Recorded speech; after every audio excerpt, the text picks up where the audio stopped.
and I will go to the video introduction of this series. Right. So here we are. So when I come back, I'm not here. There's a land just off the Atlantic,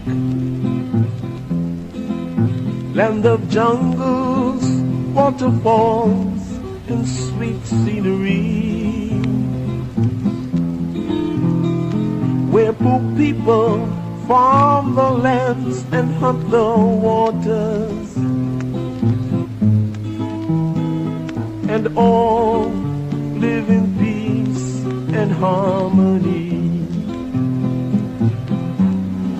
This is Guyana. Good evening, and welcome to the GBJ platform for the second in our series, but the first on the GBJ of Nation Building, Guyana Beyond 2030. I'm really pleased to have this evening two amazing co-hosts. Michaela Abraham Ali, who I haven't met before, but over the last few days we've gotten to know each other well. Michaela, thanks for joining us. Good to be here. And Ruel, who I've known for way too long. Ruel, always happy to have you here. I'm happy to be here. Yeah, we're never sure which version of Ruel we're getting, but we'll find out later on. But ladies and gentlemen, our guest this evening is no other than Vincent Alexander. I've known Vincent for many years in various guises, and the only guise I actually have never known Vincent in is that guise of presidential candidate, but we'll talk about that later on. Vincent has a storied history, and Vincent will tell us a little bit about his own story. Ladies and gentlemen, nation building is a very simple format. What we do is we look for Guyanese who have substantial stories to tell, substantial histories, and we allow them for 12 to 15 minutes to tell us a little bit about themselves in their words. They frame their histories. And then we bring some of the brightest and the most challenging public discussants. Tonight we have Ruel and Michaela. And we ask them about what's their vision beyond 2030.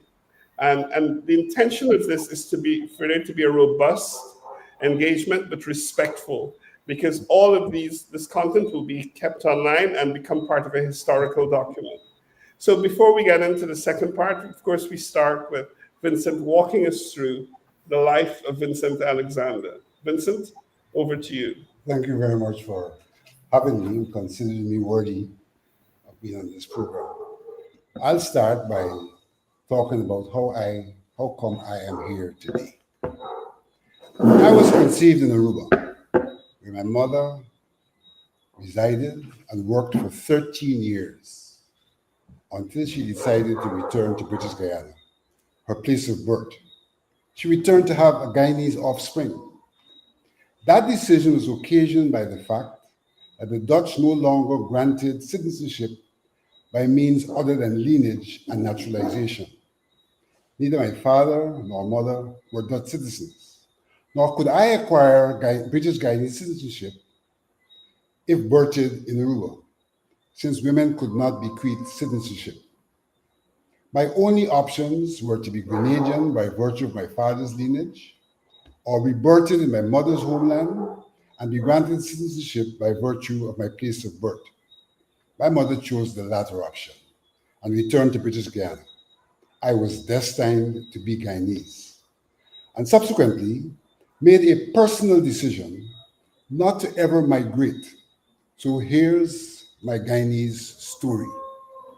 Major shapers of my destiny. My being has been shaped by 3 continental sojourns: conceived, birthed, and educationally initiated in the West. Emerged from adolescence in Africa, where I had my first tertiary level education exposure. There I became an avid reader with a focus on development studies in the spheres of politics, political economy, and human resources. I acquired my master's degree in jurisprudence from the People's Friendship University, Moscow. While there, I participated in every sphere of student life, intra and extracurricular. I attended postgraduate seminars and even assisted in the translation of a text on political economy from Russian to English. I was often selected to represent the Latin American and Caribbean students in various fora. I even represented the university overseas. I activated and led the Guyanese Student Society, organized national events, and prepared and distributed news bulletins on Guyana. My prior grounding in Guyana was evident, even as I built on that foundation in preparation for service back home. I'm a global citizen, conceived, born, and bred in different places. The travails of a lower income family. I grew up in an aspirant middle class but lower income home. Consequently, when I sat common entrance and qualified to attend tutorial high school, I could not attend for the want of funding.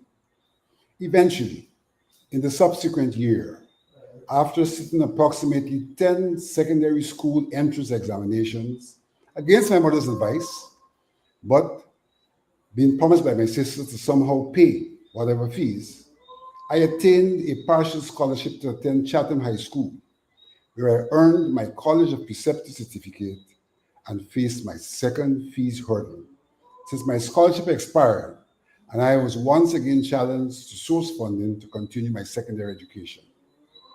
That hurdle was only overcome when, through the intervention of my elder sister, once again, and the assistance of the Chief Education Officer, I was awarded a place at Christchurch Secondary, one of the few government-aided secondary schools that afforded and offered free tuition. In the meanwhile, I missed one term and had to sit out GC exams for 1 year. However, that experience of hardships endeared me to Burnham and his free education policies, which I subsequently benefited from at the post-secondary and tertiary levels. Upon completion of fifth form, I was ineligible to enter QC because of age. I opted to pursue post-secondary studies in business as an approximate A level, rather than commencing my working career at the bottom of the ladder. Those experiences humbled me and made me an empathetic person. Education, recreation, and personal development. Along the path of educational growth, I became a relatively high achiever and received accolades at every post-secondary institution I attended, including being the best graduating student in my specialization at the master's level. However, I was not the proverbial bookworm. I engaged in many extracurricular activities and experienced tremendous all-around growth that would eventually impact my professional and political development and successes. I became my school's head prefect, a chief server in the church at the tender age of 14, and a youth leader in the church, not to mention some prowess in sports, although it was not more than fun for me. My foundation made me a rounded person. My career path. My career was birthed, unfolded, and developed quite incidentally. What was certain was my intent to be a professional in the business or social services sphere. I started out as a qualified accounts clerk. That was overtaken by my secondment to the Ministry of National Development after attending the second developers course. At the ministry, I landed the responsibility of a public educator and mobilizer.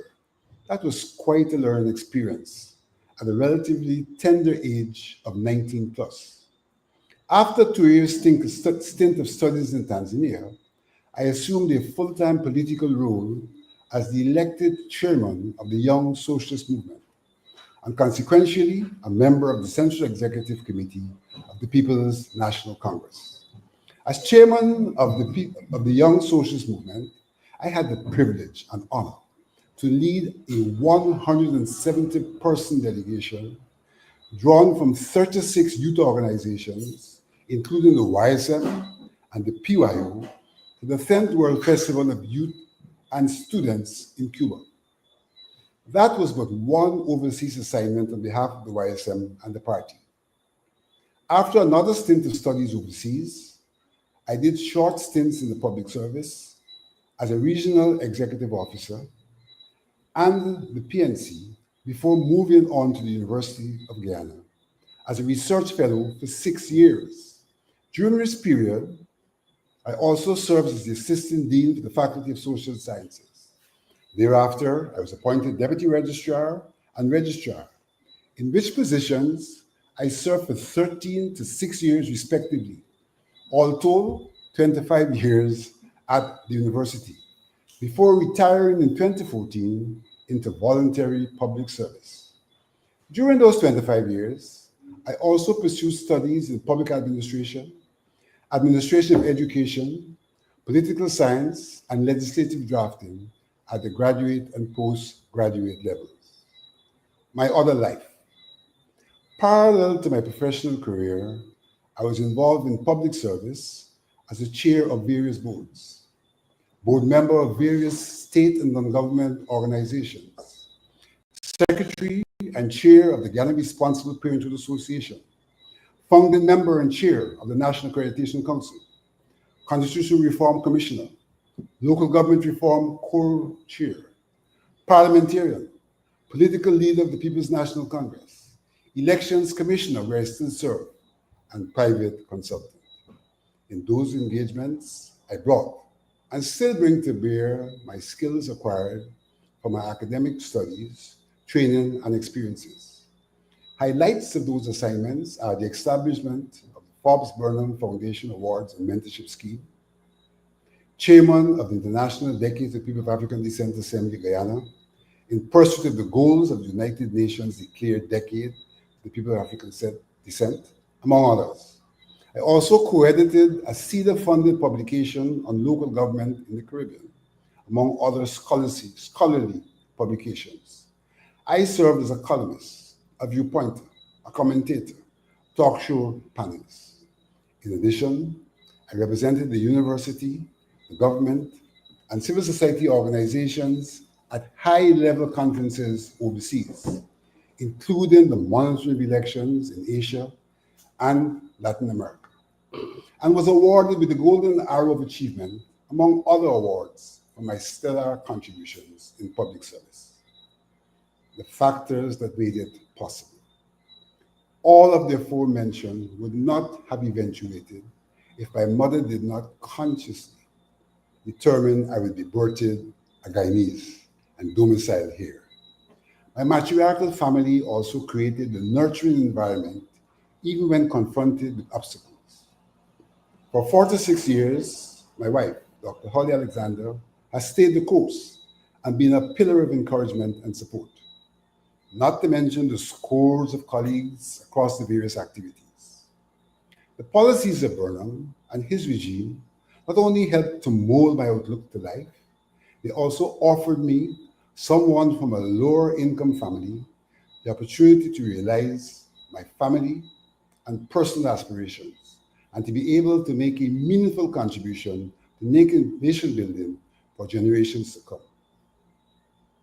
Much that I achieved was through hard and conscientious efforts in a harsh economic environment, but psychosocially enabling environment. For that, I'm eternally grateful. Thanks a lot, Vincent. And I certainly learned quite a bit about you as a person. I thought I know enough. I didn't realize that you were one of these foreigners who came to our country. I came conceived. You came not aborted. No, great stuff. Before I ask our other my co-hosts to pile in, I have a question which I want to ask you, Vincent. Why are you not the leader of the PNC? Well, I'm not the leader of the PNC because I was not elected to be the leader of the PNC. I challenged for that position in 2006. And unfortunately, it's a sour story. I was not elected, therefore I'm not elected. Tell us a little bit about the Seller story. Well, it's a question I campaigned on the topic on the manifesto of the introduction of a new political culture. Unfortunately, I don't think the party was quite ready, and a old culture prevailed. I was told that my turn was next. I should wait my turn and not challenge at that time. I wanted to challenge at that time because I felt there was a need for new leadership, the need for a new culture. I made that offer, it was not accepted, and here am I today. Tell me in 30 seconds, what is that new PNC culture that you would have wanted? What would it look like? It's a culture of politicians being objective, a culture of politicians being patriotic, a culture of politicians not being selfish, a culture of politicians being tolerant, and the embrace in the party and in the country of good governance. That sounds like a pretty big philosophy, but we can come back to that later. Ruel or Michelle, which of you wants to kick it off? I suspect I know who will. Ruel, you're muted, which is unusual. Yeah. I would defer to the veteran journalist. Oh my goodness. All right. Thank you so much, Roel, for that. Hello, everyone on CBJ and whoever else is watching and listening to our conversation. Thank you very much, Kojo, Dr. Blackman, and of course, our guest, who we get a chance for the next 3/4 of an hour to talk through a number of things as we think about Guyana. We're in 2025, but the objective is looking beyond 2025, 26, 27, 2030, and so forth. So thank you very much, Mr. Alexander, for being our guest and for all that you shared. And so I still wanted to connect a little bit about what I saw just now in the history that you shared. Just 2 points very quickly. I just wanted some clarity on before we delve into the meat of the matter, because I particularly wanted to jump off that new leadership, new culture, good governance and tolerance and objectivity and patriotism. And how do we do that? Because we need that and so much more. But you mentioned you were the best graduating student when you did your master's. I was just curious as to the perhaps a synopsis of your thesis. What was the focus, and perhaps some findings in about a minute? Well, The student in me is curious. My specialization was in jurisprudence. And what I sought to do was to develop the concept of law in Soviet legal science. So I explored how that concept had evolved from the pre-revolutionary days into the days of the revolution. Mm-hmm. Oh, sounds interesting. I hope I get to read at some stage. All right. So that would be my the first part on your history. And you said you had to do 10 SE exams?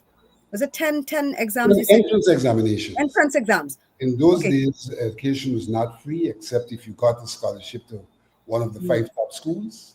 Mm-hmm. I didn't make it to one of the 5 top schools. I couldn't pay to go to tutorial. And so I hung around for a while in primary school. And then through my ambition and aspiration, I sought to sit all of the available entrance examinations and was successful with a partial scholarship to Chatham. And that enabled me, with the assistance of my sister, to attend high school. Mm-hmm. Okay, good. So thank you very much. And now let's dive right in, Ruel. Ruel, you're muted again. Out of deference, I muted my mic. Well, I should say that I had the pleasure of working with Vincent for about 4 or 5 years when we were both advisors to Dr. Rupert Rupenring under the previous administration. It's an interesting question that Kojo, I think you asked, and an even more interesting answer that was given with regard to Vincent's absence from the leadership of the PNC.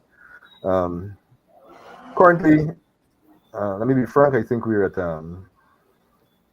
we juxtapose against each other politically, But that said, I believe that were he successful previously in the PNC bid, I think the party would have been better off.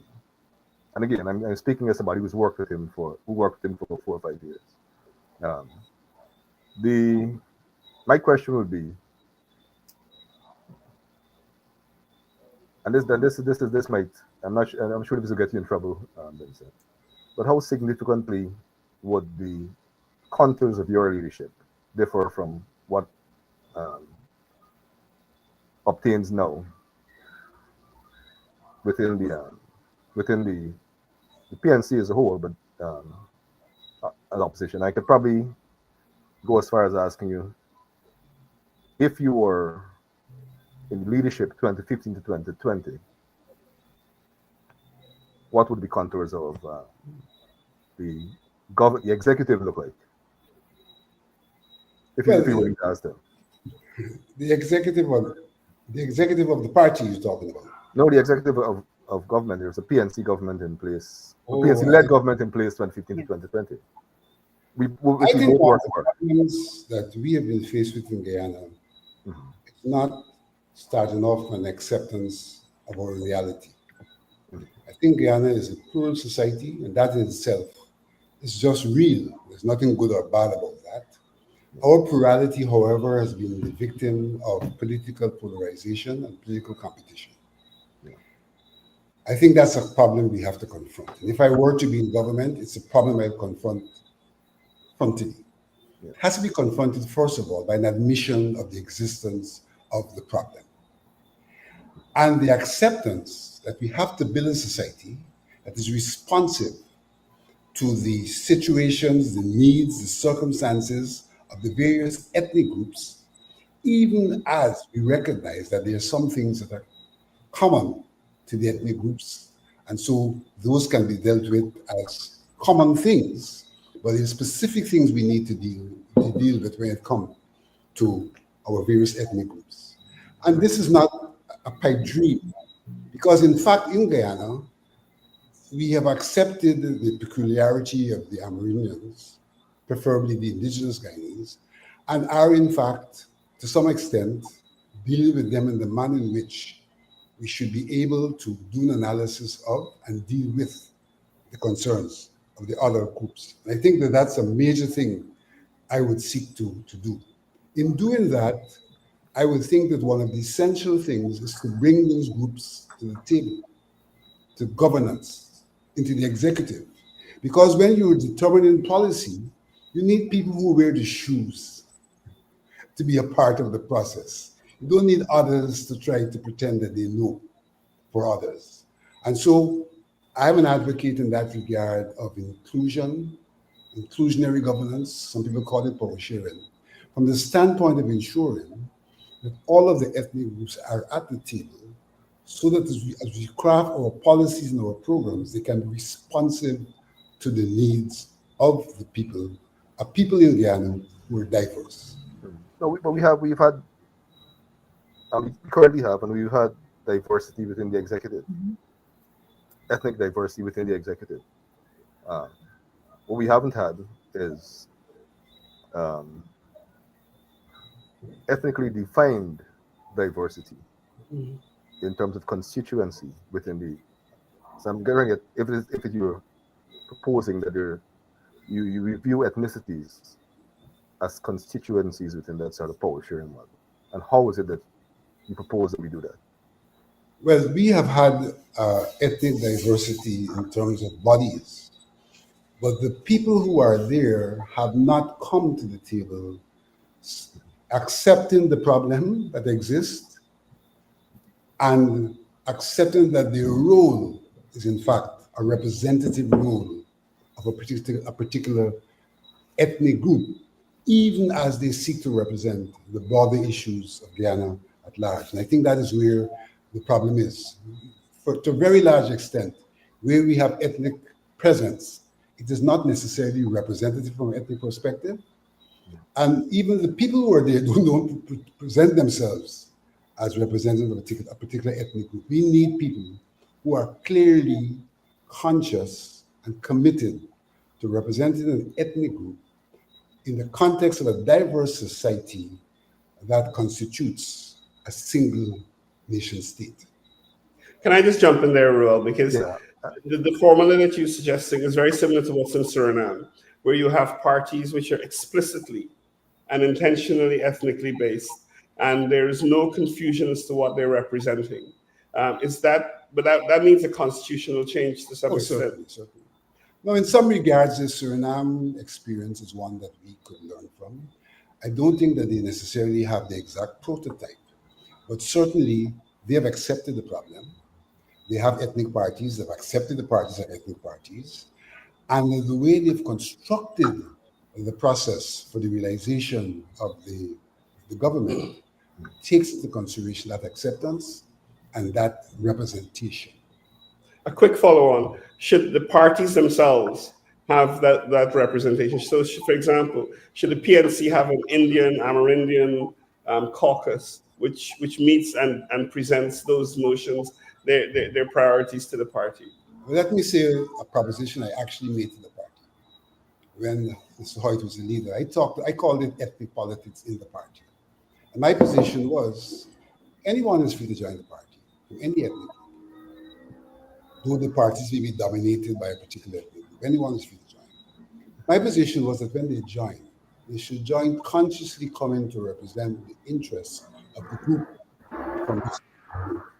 And so the party, in a sense, would be a collective where different people speak to different interests, and based on what they bring to the table, then the collective seeks to come up with programs and policies to address the specific interests, even as they collectively address national interests. In that regard, yes, it is possible that they could be a caucus, but it isn't absolutely necessary.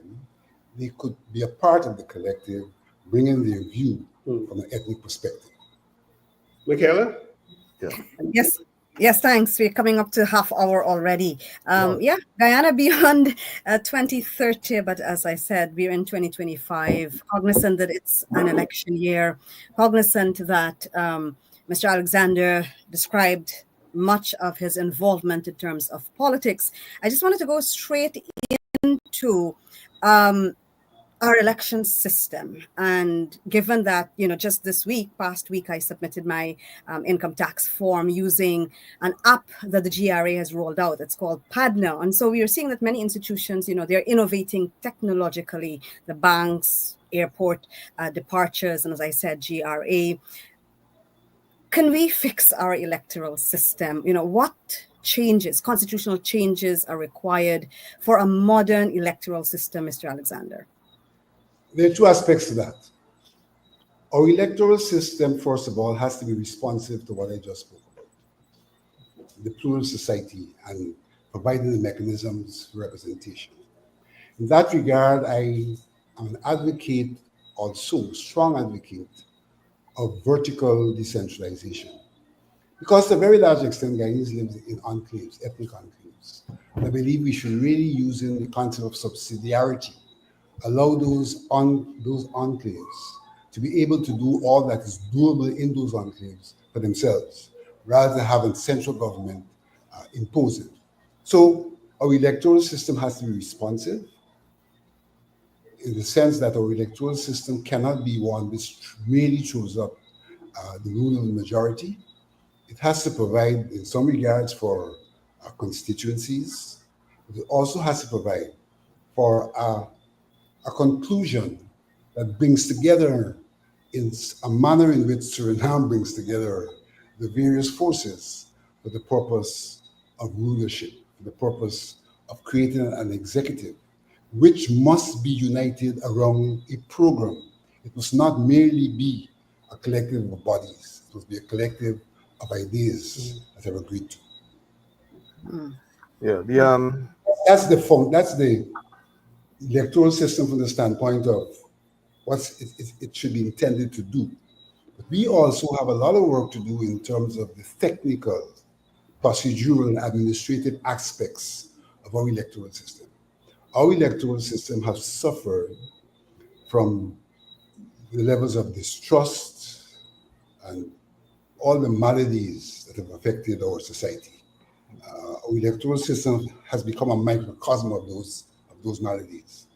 And at the base of it is a question of trust on one hand, and you made a point earlier about technology, the use of technology, because I think that one of the problems we have is with the trust issue, the human factor becomes a critical factor in our elections. And we can do much better if we were to reduce the impact of the human factor by the use of technology. Ruel? Yeah. I would have some, I guess, disagreements, but this is more in the view thing. Well, I would say that coming out of the last elections, the best technology would not mitigate malfeasance on the part of any player. I think if somebody decides that they will simply not go along with the system, they will not go along with it. I think the trust issue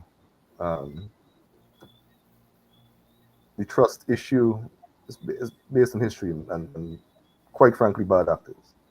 But that said, I mean, in a practical sense, we have maximum of probably about we're in April now, about 8 months, less, 7 months, for the constitutional deadline for elections.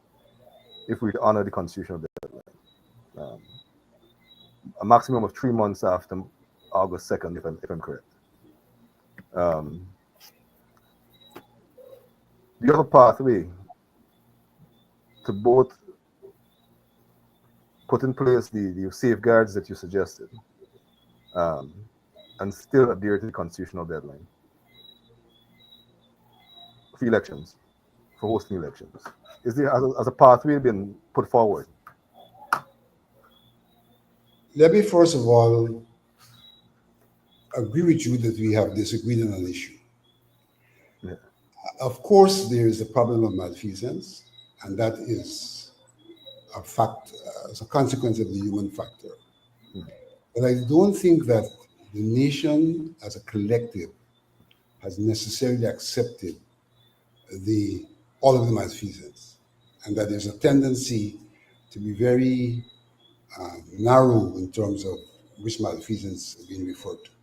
Yeah, but I feel that there has been insufficient evidence to support that there's been malfeasance in the actual casting of votes. And there is where I feel... In the last elections? Sorry? In the last elections? Last elections. Okay. In the last elections. Yeah. And there is where I feel that the casting of votes using the digital fingerprints for identification could be useful. The fact of the matter is, in the last elections, that unfortunate recount provided allegations that there were votes cast for people who were not present. Yeah. I would say this. Let me finish this. Yeah. GCOM was in possession of those accusations even during the recount. Yes. 2 of the exemplars were sent for verification.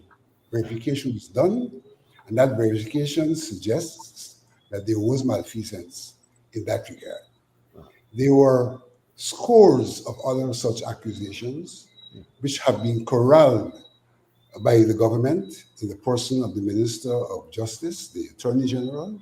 When he corralled them, he said he was doing so he can prove by having the relevant investigations done at immigration that these were false accusations. Almost 2 years have passed. They've been corralled. He's definitely silent on this matter. And in the circumstance of the 2 reports which I have access to, and which suggested that of the allegations, 80% in each instance suggested that people who were overseas and or dead were voted for, though not themselves present, leads me to unequivocally conclude that there was malfeasance, not only in the way in which people tend to say today, but also in terms of the vote, casting of votes. And here is where I think technology can play a very important part. And let me say further, I think that the chances are that malfeasance in our elections are balancing acts, right? And if we didn't have initial malfeasance and distrust, there'd be no need for the balancing act, and the human factor would be quite different in the process. Yeah. What I would say is this. I mean, not only was I a stakeholder in the last elections in terms of being part of a party, but after the elections, and I would say this as a stakeholder that ran in clear contest, without favor to either of both major parties. This one, and two, I spent several months after the elections as in an editorial position at Kaichur News, with no skin in the game on either side. We invited time and time again particularly the coalition, to bring us evidence of exactly what you suggested. Whenever they did, we tested it, and we found that there was no such evidence. In fact, there was contradiction. There were claims So that people do. Evidence that I have just referred to, that you were in possession of, tested, and found it to be not above board? Well, I don't know the evidence you refer to, but I'm saying that the evidence we got, which included, by the way, the lists of people who were allegedly overseas and voted, there are two things. One, the ones that we couldn't verify, we found no evidence corroborating the claim. But the ones that we did verify, we found evidence contrary to the claim. In fact, and this is evidence supposedly that came from official sources. In fact, one reporter who had assigned to that particular task saw two names that were given and immediately verified, because they were her family, that they were in country and in fact voted, when the claim was that they did not. Gentlemen, yeah. I don't want us to use this occasion to litigate what happened. Progress there, but let's try and look forward. This is about beyond 2030. So let me ask the question on both sides. Just suffice to say this: that the reports from immigration officers did not concur 100%, and therefore there is nothing unusual if some persons were brought forward, because the report did say that it's only a percentage that were proven to be. Okay. We're going to take that offline. But what I'd like to understand from you, Vincent, is how do we avoid these challenges going forward? What does our electoral system look like? You know, are we talking about biometric voting, etc.? In 30 seconds, tell us what the system, given your experience, should look like. And I'd like you, as a former active participant in this role, to give your opinion. And Michaela, you're an interested party also. Well, let me say, I concur. I concur that in the long term, and for all the fundamental reasons that Vincent mentioned, is that we need to have the best technology available to mitigate the distrust, etc., in the system. I concur completely with them. Once it is put in place in a practicable time frame. And Vincent, can that be done for biometrics for these elections? If the elections are to be held at the time designated, at this time it is not easily doable. From the experts whom I have communicated with, they had said to me we should have started at least in January. Okay, so they can be done. So it's a difficulty with them being done. Okay. But there is a scenario in 1990. Huh? 1990. 1990. When there were problems and accusations, the parties got together and they agreed to give time for the fixing of the problem. I haven't heard the parties approach that issue in that manner. Okay. So we need to use the best technologies, which may include biometrics going forward. And also we need, in your view, to have parties being explicitly, or caucuses within them being explicitly ethnic in terms of their orientation. Certainly.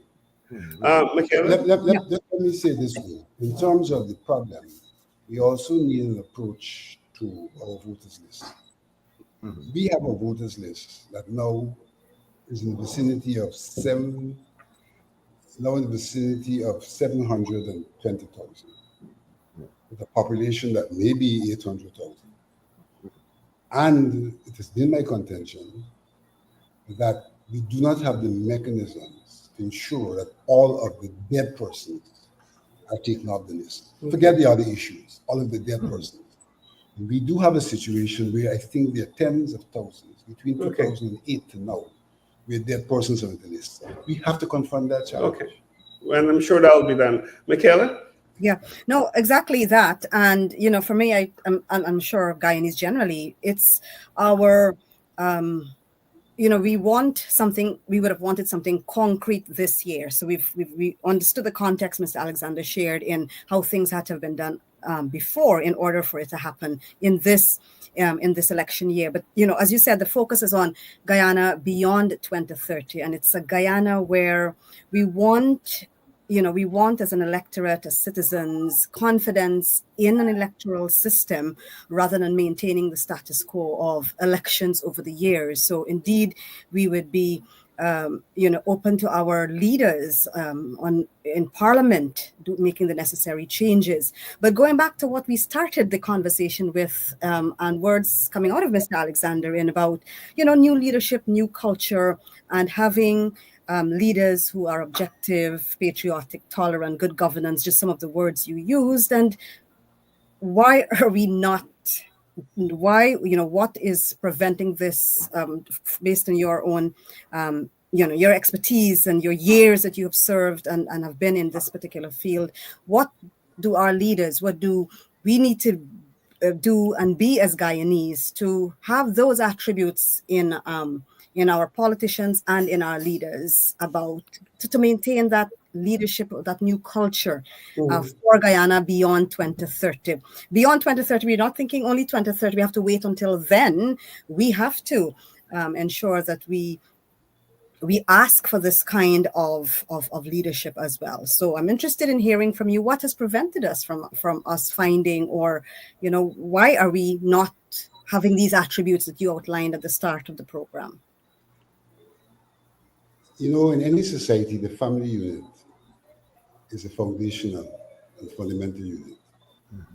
And what happens in the family permeates all of our institutions eventually, the values called inculcated, etc.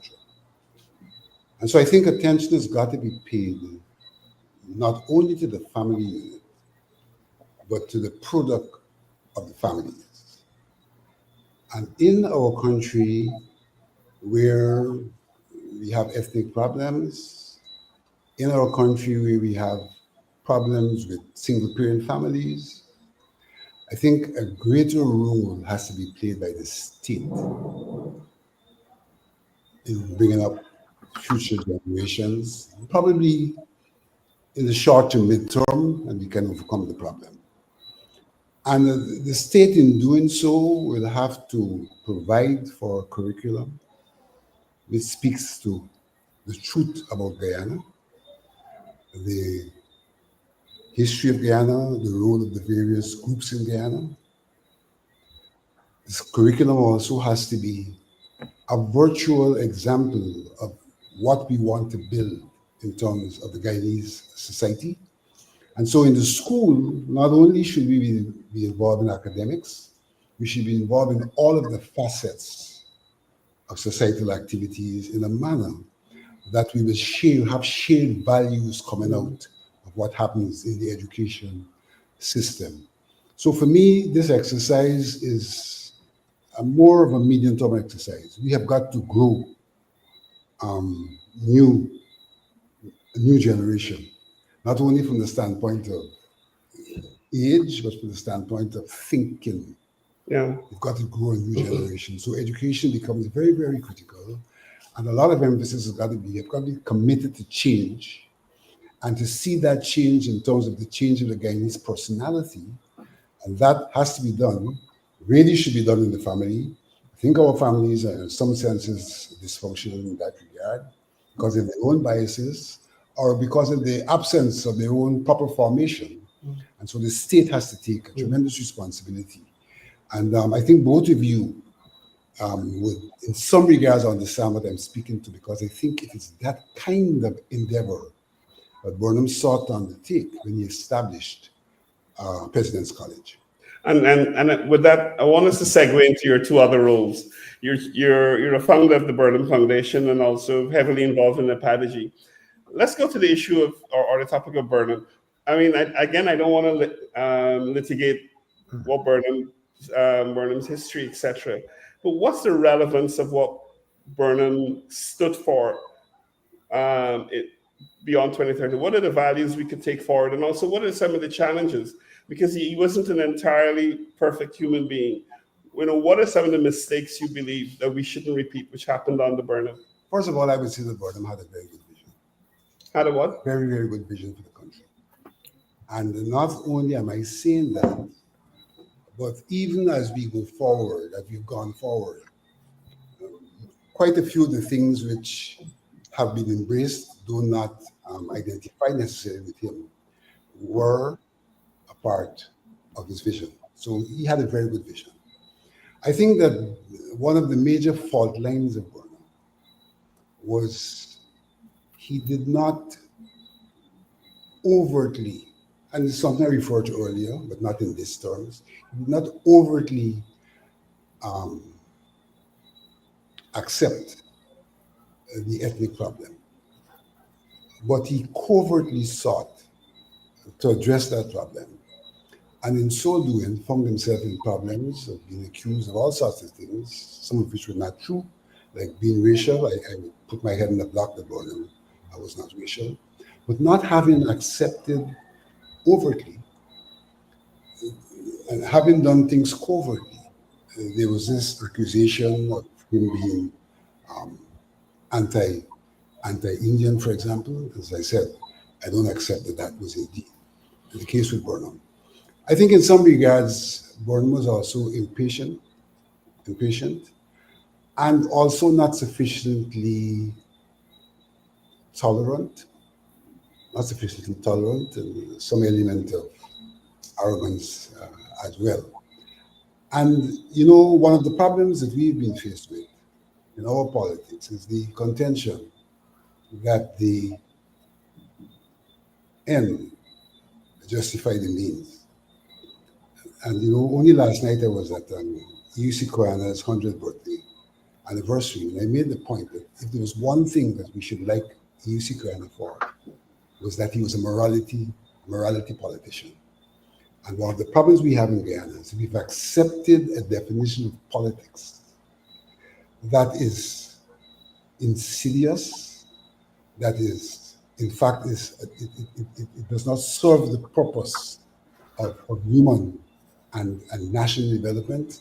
We've got to redefine politics as politics for development rather than politics for power.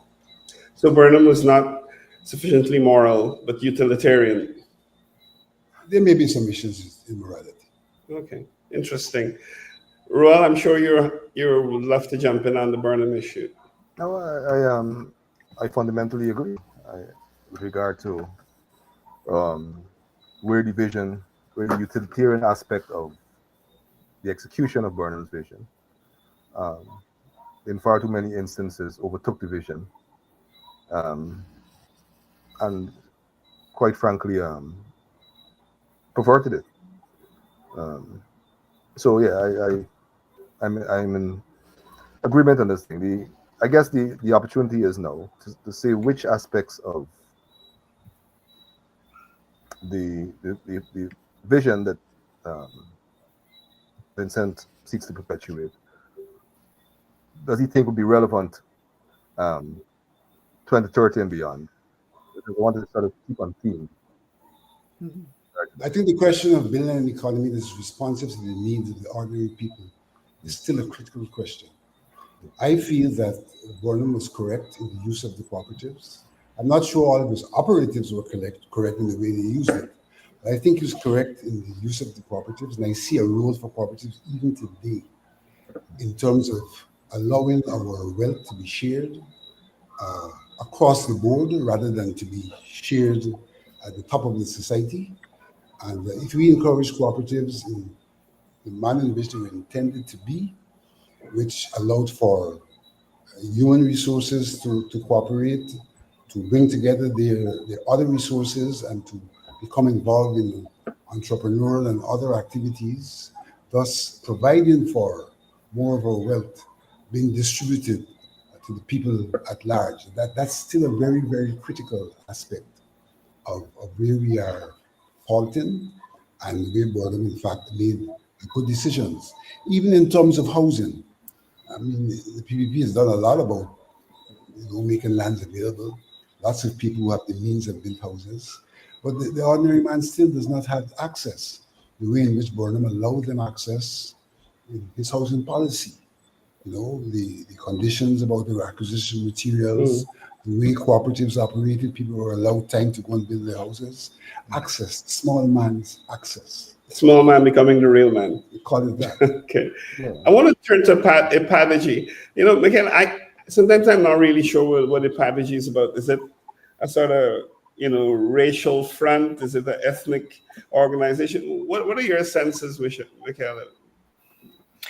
Well, Prodigy, I had the good fortune of interacting a few times, learning about some of its work and outreach. But of course, Mr. Alexander is best to tell us what its current role is in 2025 as we think about Guyana Beyond 2030. But beyond that, so we've got to hear briefly from Mr. Alexander about the role of Prodigy now. There was a question, Kojo, that I saw. I think it was meant for all four of us. Perhaps we'll have to see that back because we're down to our last 8 minutes on the show. So let's hear from Mr. Alexander firstly about Prodigy's impact and role in 2025 and in the years to come. Prodigy was responsive to the United Nations Declaration of Decades of People of African Descent. In that declaration, the United Nations made it clear, starting with the Durban Conference, that there were institutional and legal arrangements that still remained in countries that were disadvantageous to the people of African descent, and that the people of African descent would not have had an equal opportunity over the decades coming out of slavery and because of the regimes that persisted after.